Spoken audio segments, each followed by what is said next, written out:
I'm also in a position where I'm kind of backed by a lot more than like what everybody else might possibly have. Like I know, like I'm gonna be straight after football, period. If I didn't have $1 in my What's good, y'all? Back at it again with another one.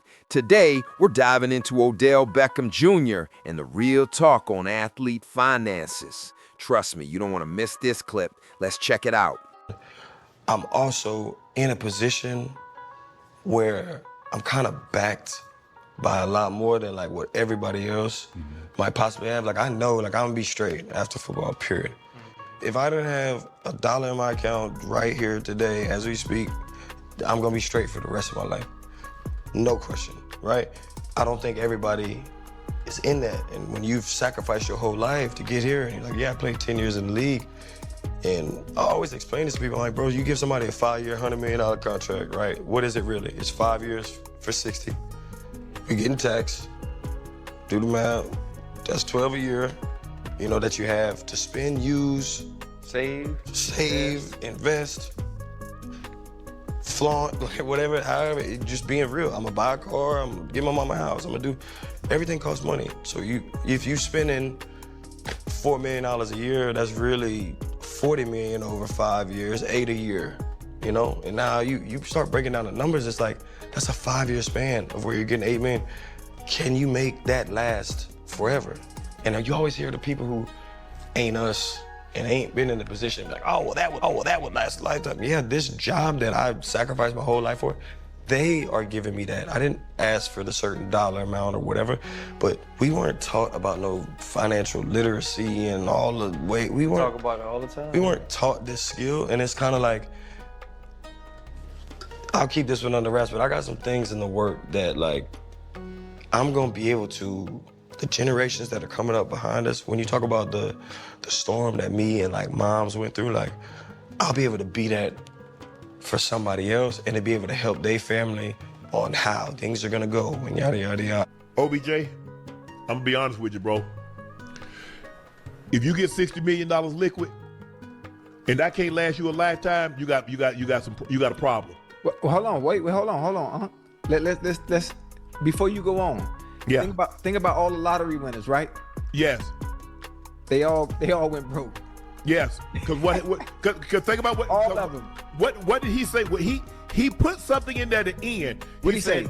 You spend, use, save, invest, flaunt. Right. Mm-hmm. Ocho. Yeah. Do you really need 10 houses?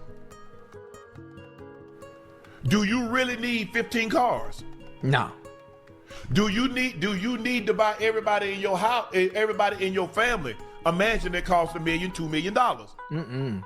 Because here's the thing. Yes.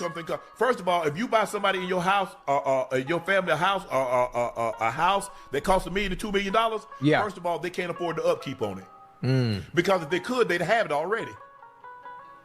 See, it ain't the payment, it's the upkeep. Right. When ish go wrong. Mm-hmm.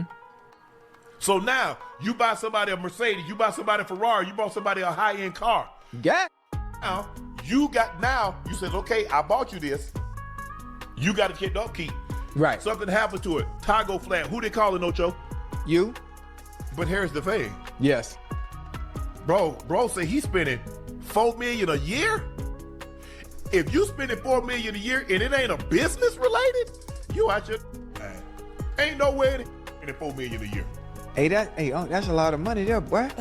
Factor that stuff in when the money's coming in because it's coming in so fast and it comes in huge chunks. Yes. Everyone doesn't have that financial savviness or that financial discipline to think long term. That's no Ferrari, didn't get a Lambo. But here's the thing, Ocho. Let's see what he didn't tell you, how it adds up. Flying private. Oh yeah. Hey, Uncle, it go crazy. Hold on, Uncle. Now you be flying private too. Now I done seen you with your feet kicked up eating Popeye. Uh-huh.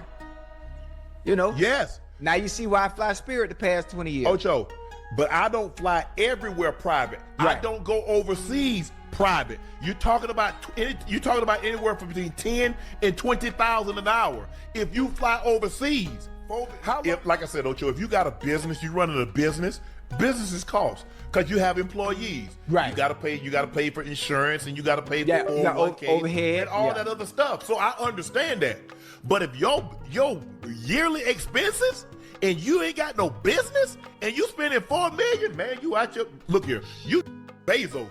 I need to be Ocho, for me to spend $4 million a year, I need to be making $50 million a year. Yeah. Hey, 60 million yeah. a year. Not no 60, like no $100 million contract. Right. I need to be making LeBron James type money. Yeah. 120 a year. Odell Beckham Jr. gets real about how financial security and pro sports is way more complicated than most people think.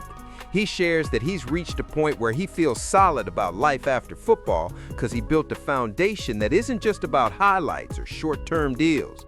Odell talks about how so many athletes grow up without anyone teaching them about money, and when those huge contracts hit, the lack of financial know-how can make everything a struggle.